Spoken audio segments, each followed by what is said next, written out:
Colleagues, I rise to highlight some issues that I'm concerned about with this budget.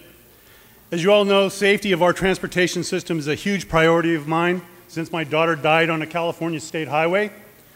Unfortunately, since I've been here, the state's highways have become less safe. Since 2010, crashes have increased 29%, and the number of deaths per mile driven has increased 27%.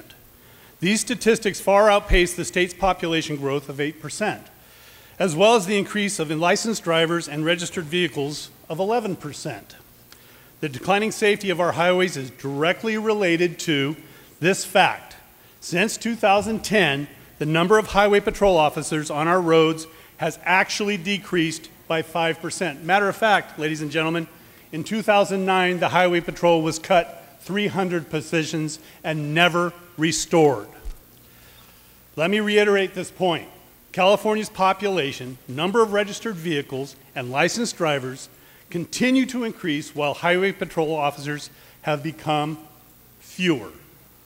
The results of these divergent trends are clear. More accidents and an increased fatality rate, more people are dying every day.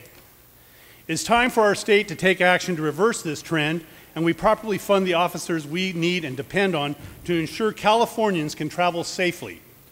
This is why I've asked for more funding for CHP officers in this budget. But unfortunately, the administration doesn't believe this is a priority, and therefore we were denied this request. Instead, we prioritized other new spending, such as a bunch of new positions at the Air Resource Board to do administrative work and build databases. We're dedicating $7.5 million from the general fund to reduce the risk of whale and sea turtle entanglement, but include no new funding to reduce the risk of people dying on our highways. Amazingly, we're approving $2.9 million for phase 1 of space optimization project for the California EPA headquarters.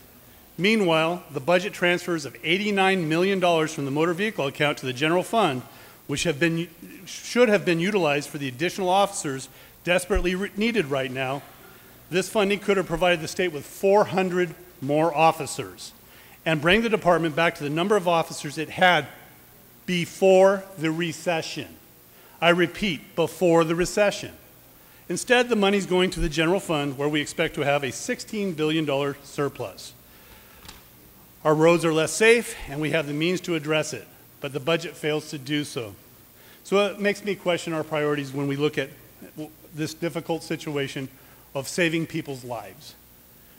Please help me in the next budget cycle and make a commitment to save Californians' lives so that families won't have to suffer like I did when my daughter died.